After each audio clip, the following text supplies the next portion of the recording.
Amis des selfs, bonjour. Pour faire suite à une de mes dernières vidéos sur les alimentations et découpage, je vous disais que pour un amateur, un des gros problèmes était quand surtout on avait des selfs de récup comme ça, sur lesquels il n'y a absolument rien marqué, de savoir un petit peu, d'en connaître les caractéristiques au moins nécessaires et suffisantes pour pouvoir espérer les utiliser.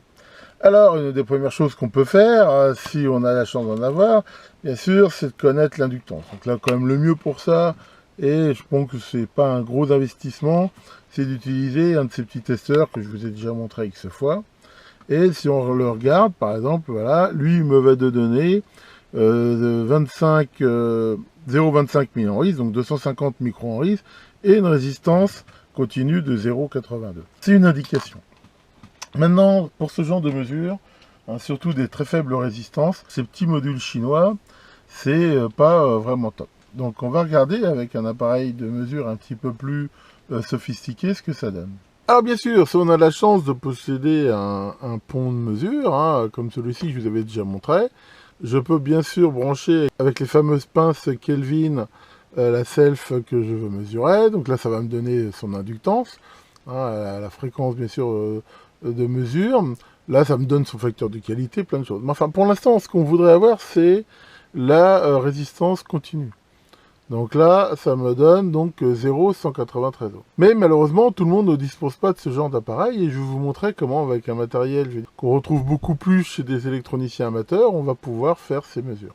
Pour mesurer la résistance, on va dire, continue de cette self, on peut utiliser d'autres systèmes si on n'a pas justement d'ohmmètre, on va dire, qui permettent de faire ces mesures cas de fil.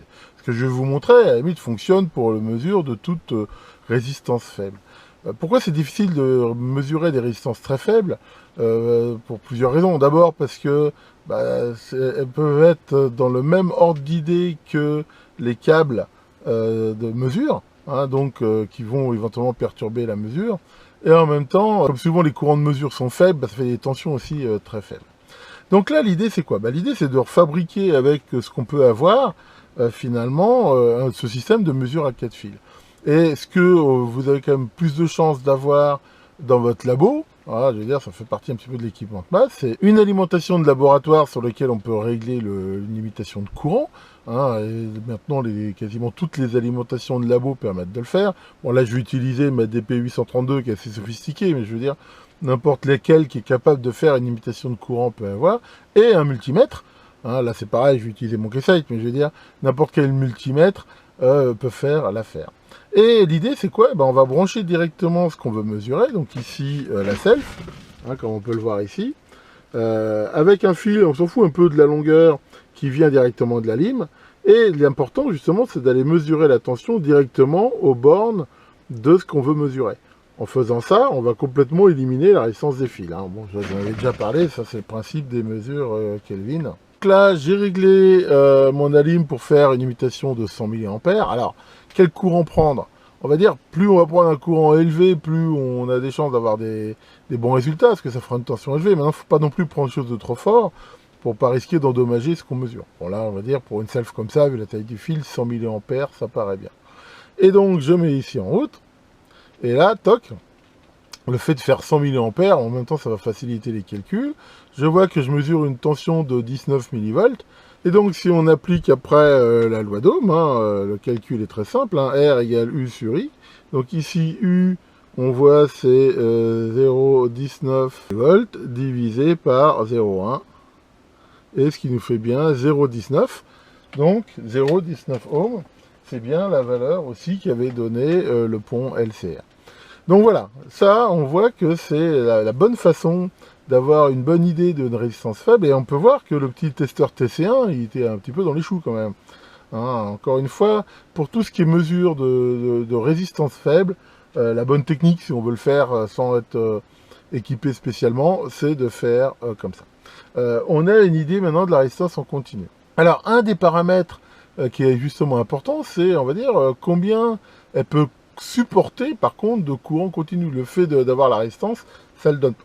Donc là, on peut déjà un petit peu le calculer. Dans la mesure où, là, dans un mode comme ça, elle va fonctionner comme une résistance, elle va chauffer, une résistance qui est parcourue par un courant.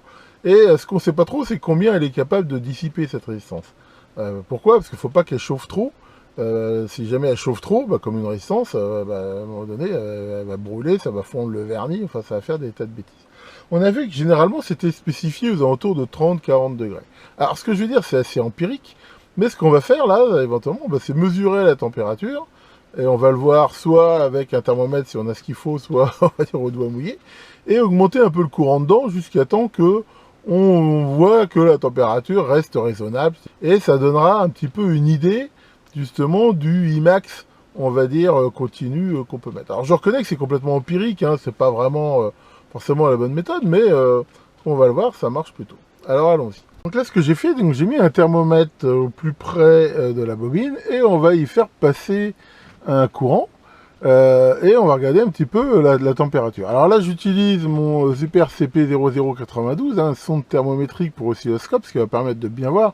Mais encore une fois, vous n'êtes pas non plus obligé d'avoir ça. Un simple thermomètre peut faire l'affaire. Voire, comme je dis, au doigt mouillé, c'est-à-dire en gros, mettre le doigt dessus et essayer de voir, je veux dire, voilà, ce que ça représente à peu près 40 degrés. Je veux dire, on voit 40 degrés, c'est quelque chose, normalement, on continue à pouvoir tenir le doigt dessus. C'est-à-dire, c'est chaud, mais voilà, on va dire que c'est tiède quelque part. Donc, on va pouvoir regarder ça. Donc là, je vais augmenter progressivement le courant. Donc là, je suis à la température du lab, qui est pas loin de 30 degrés. Et on va mettre ça en haute. Donc là, par exemple, je suis à 300 mA. Là, voilà, on peut déjà démarrer assez haut, je pense, vu la tête de la bobine. Donc là, par exemple, on va regarder à 1 ampère ce que ça donne. Donc 1 ampère, hein, vu la résistance de la bobine, ça fait à peu près 0,20 watts. Donc l'échauffement, il va être réel, mais il va quand même être vraiment faiblard. Donc là, je pense qu'on peut monter encore. Et on va par exemple aller voir ici à 2 ampères ce qui se passe. Donc là, on entend le ventilo de la lime qui commence à souffler un petit peu. Et là, je suis à 0,88 watts. Et en effet, on peut voir que la température là, commence à augmenter un petit peu. Elle monte doucement. Voilà, 28,7, 28,8. On le voit sur la courbe. Mais encore une fois, ça reste a priori raisonnable. Mais ça monte quand même. Là, on va bientôt dépasser 30 degrés. On va monter encore plus. On va aller par exemple à 1,4 watts. Là, on voit que ça commence vraiment à monter un petit peu plus vite. Et on arrive à 31 degrés. Alors en effet, ce qui change quand même pas mal, c'est en effet quand même la température ambiante. Je veux dire, si on était à 20 degrés, ça changerait un petit peu. Mais voilà, là on voit quand même que la température augmente.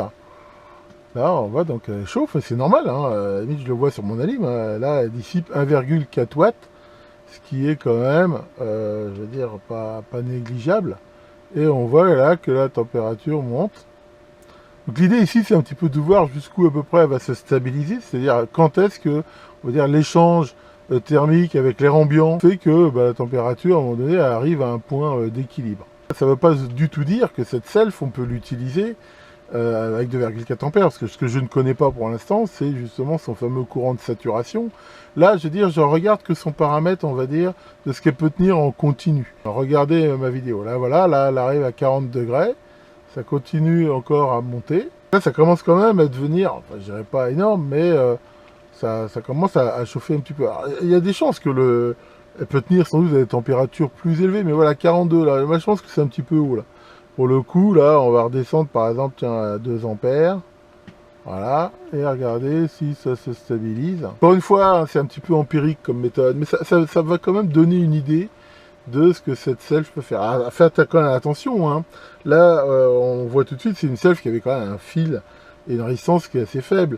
Faire ça avec une self qui a du fil beaucoup plus fin, c'est-à-dire une self qui potentiellement peut tenir beaucoup moins de courant, il faut faire très attention. On ne crame pas le fil, hein, le fil, sinon il va faire fusible, hein, il va cramer, parce que surtout sur une self qui a beaucoup de tours et avec du fil très fin, c'est pas forcément si facile que ça de le voir. Enfin après, il y a un petit peu de bon sens.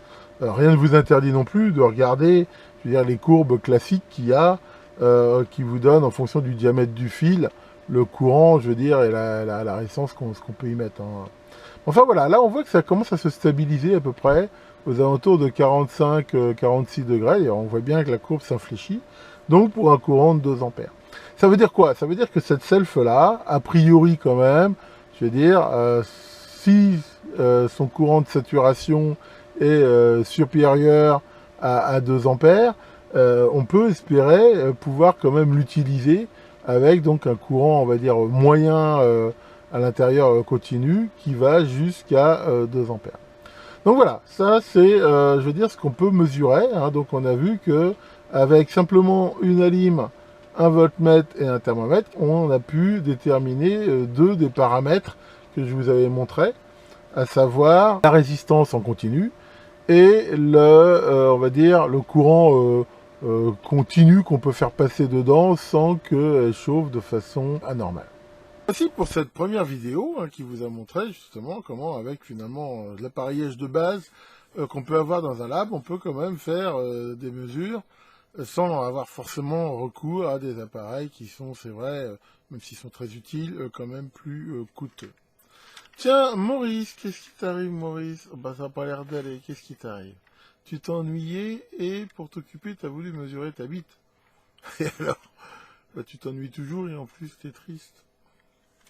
Pauvre Maurice, déjà il est pas malin et en plus il est monté façon Wistiti. Pas de chance pour lui. Je ferai sans doute dans le futur encore d'autres vidéos qui vous permettront encore de mesurer justement facilement d'autres paramètres des selfs. Que Tesla, le seigneur des bobinages, veille sur vos bobines et à très bientôt pour de nouvelles vidéos.